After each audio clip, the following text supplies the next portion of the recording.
Enkya leero omukulembeze w'eggwanga Yoweri Kaguta Museveni era nga yakwatidde ekibiina kya NRM Bendera akedde genda ku Mbale Industrial Park ng'eno ewasangibwa amakolero ag'enjawulo Mbale okutongoza essundiro ly'amasannyalaze mu kifo kino okulaba nga basobola okuyambako okutumbula ebyenfuna mu bitundu bya Bugisu.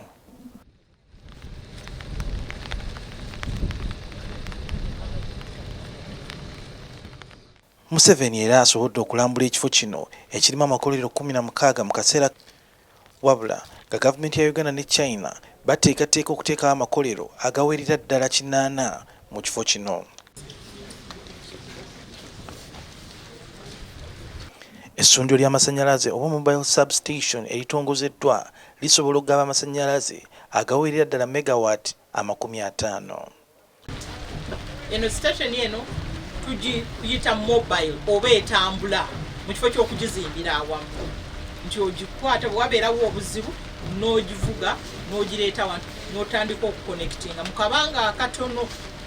Station endala zitwala obudde bungi naye kati eno ekolanga emergency solution naddala mu bitundu ebibeeramu obuzibu. Kati nga kino ekitundu kibaddemu obuzibu bw'amasannyalaze nti gavaako tegamala. Museveni oluvudde wano yeeyongeddeyo paka ku ssomero lya Mbale SS ng'eno gy'asinkanidde abakulembeze b'abavubuka okuva mu bitundu bya Bugisu abavuddeyo ne beeyama okumuwa obuwagizi mu kalulu akajja. Museveni waye! Museveni waye! NRM waye! Basi waye! Your Excellency. Abavubuka basabye Museveni okwongera okubawa amaanyi naddala ku nsonga y'ensimbi. Have requested that you have always been given us some money for mobilization for our vote.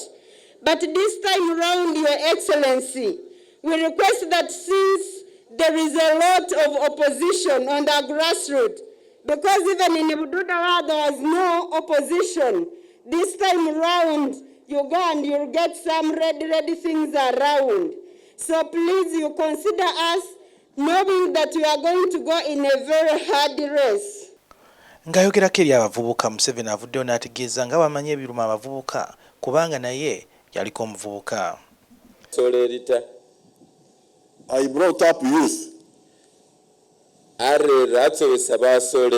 in my house. They are now middle-aged people. In their 40s. I have now new youth, the grandchildren. In the house. So what I tell you is what I tell them. So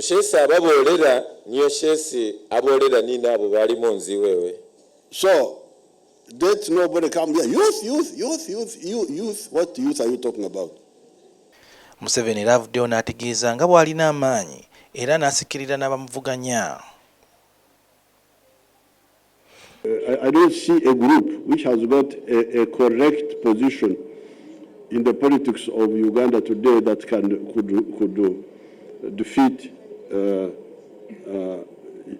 NRM. But I think sometimes you mix personal things, personal conflicts, you mix them with politics. This is where the problem may be. Ng'agenda maaso n'okunenya akalulu mu bitundu bya Bugisu, omukulembeze w'eggwanga era nga yakwatidde ekibiina kya NRM Bendera abavubuka bawano Mbale abakalaatidde embu bagende mu maaso n'okwewala ebintu ebyobufuzi ebirimu okusikagana omuguwa era n'abagamba nti nno yo NRM ekyali y'amaanyi mu bino ebitundu era President Katuwamala Mbale agenda kutandika okunoonya akalulu mu disitulikiti eya Sironko. Kula STV Select ey'enjawulo, Zesuhel Mugabe.